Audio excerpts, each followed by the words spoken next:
that in the life of Paul, nga antes siya nga mangin, nga makasilay nga, for me to live is Christ and to die is gain, there was an encounter, a real encounter, a real conversion that took place in his life when Christ converted him on that road to Damascus. You see? So, muna ang natabo kay Apostle Paul.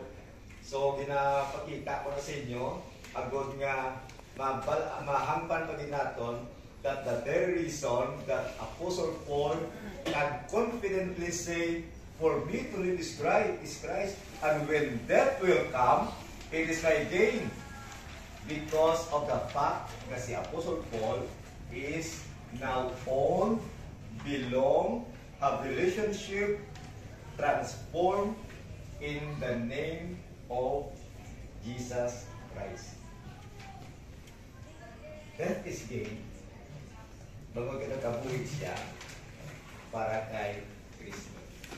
Kabalo ka mo nga inisang sulat ni Paul sa Philippians, arin siya sa prisuan, inisang sulat.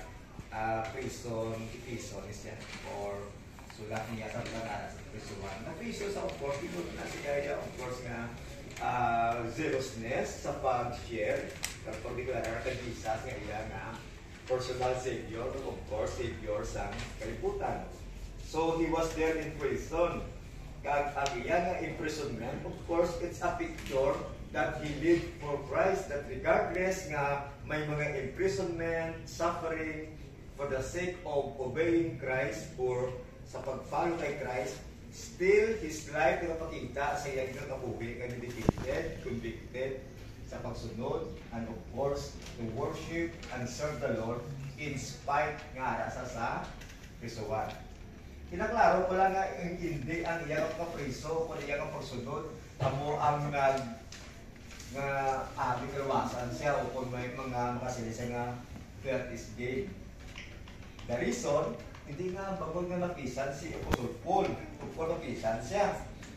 Hindi man bagod kay William sa magpapriso kay Christ ng si Apostle Paul nga luwas, no? This is simply because of the gracious act of gracious work of Jesus sa iya dito sa road in Damascus by the power of the Holy Spirit. Kung silingon, ang kapisan ni Apostle Paul, ang iyang confidence, mga bunga na siya sa matuod niya nga relasyon sa kay Kristo Jesus. So bunga na siya, kumbaga, resulta ni siya that his life, naka-picture, sang confidently living for Christ. He was able to live for Christ. He was able to obey Christ because in the first place, something happened inside sa iyang heart, which is, of course, it is the act of God sa iya. Regalo siya, and that is the salvation through Christ nga iya nga na-experience. That's why he said, for me, to live is Christ, and to die is gain. Wala niya get-earn, ha? As a matter of fact, ako siya ganit sa road to Damascus, manglagasa sa mga Christians, sa mga tumuloo, kaya ang purpose niya, may pang-destroy hindi sila. Pero look at it, paano mag-change ng life. It is changed, hindi niya gusto mag-change. He was there to kill the Christians, but God changes his life, no? Directly. This is the reason that Apostle Paul said, for me to live is Christ, and to die is gain. Okay. Sa totoo lang, si Nanay Gloria, 7 months pa lang kami ni Kilalanay. Mga 7 months sa ako ng estimate. Kaya nagsugod ko sa Ebenezer mo January. Ipagsugod ko, muman pa gawaran sa hospital. Hindi ko ma-panugit. Magdunduman, pero I think may mga 4 to 5 times nag-visit ko siya sa hospital. Of course, sila nga balay. She is a very wonderful woman. Nanay ko, tawag ko siya. Kasmiling, hindi siya. Oo.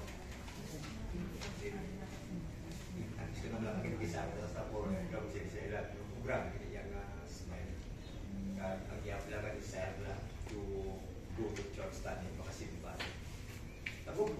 sa pastor, pinakamangkot ko siya, kaya gina-assure ko man siya, kaya of course nga eternal life. But she is so confident to say nga, aral ako ya sa, a person who is in the Lord, who owned by the Lord, by the faith that she expressed, she can be experiencing death, but it is already a gain. Gain na siya. No wonder sa mga tumuluo sa Ginoo, when we face death, of course, masubuhan tayo. Hindi kita yung mga hipokrito, hindi mo kita robot. We cry. Why not?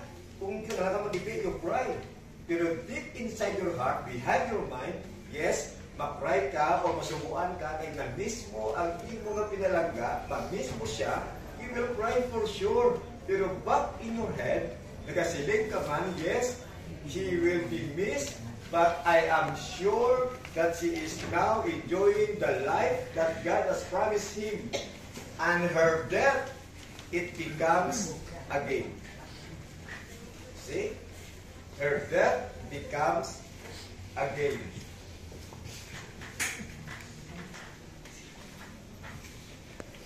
Isa pong si Nanay Gloria sa Phuket. Pero ari nga nga po. Her death, for those who are in Christ, becomes a gain. Ang buot silingon, hindi kakagihan nga ang tao madula siya o patay. Sa Baylo, sa mga anak sang Diyos, ang kamatayon is not a loss, kundi gani nga kadalagan. Of course, mga 12 years ako nga kapastor. Every time may mapatay, most of the time, siyempre makapag-present ka man text. Ang common nga mga mabasa mo sa text, Pastor, si so and so, or my amoni, is now in the Lord. Kung hindi mo mahampan, no kanikatipo sang dating kung is now in the Lord. But you know what? This is the most positive statement that a person is now in the Lord. Hindi kung isang kasi, oh, hi, ano ito sa Ginoo, hindi ka lalaki, kaya sino, nga malalaki, kaya sa Ginoo. May mas masobra pa na sitwasyon nga ang tao upod niya ang Ginoo. May mas masobra pa da. Hindi ba minsan na sa mga grabe nga mga butang sa kalibutan nga maselect ang grabe ginasaya at sinambo ginasaya ng birthday. Hindi kung tabi sa sitwasyon nga upod ang Ginoo, hindi tabi ang mas grabe nga ang Ginoo nga amo ang naghatag sa sa kabuhi, and He is such a great God that when He said, "Let there be light," and there was light. Di sila na makapirtida. Oh, you see? That's why mahampan mo ang si Apostle Paul, no? That death is gain. Kaya upod mo ang Ginoo. Can you imagine? Upod mo ang Ginoo, kag hindi lang 5 years na upod mo Ginoo, it is in eternity. Being with Christ in His glory sa eternity is far more better than any good things there is sa kalibutan. Diba? So katahong that He is now in the Lord. Niyarabi nga na bato ka mga text ng is now in Satan. Ay, ang kung ano na patay na is now in Satan. Lalaya, ako na guro lalaya. Wala na guro mag-text sa muna. Pero nga siling kita nga He is now in the Lord. Pero ari pinaka dapat ihapon ka. It is because of the gracious act sa Ginoo sa iya kabuhi. And through the power of the Holy Spirit, nagtuo siya. So by her faith, hindi na silingan na mga tao ya, amo na yung sitwasyon.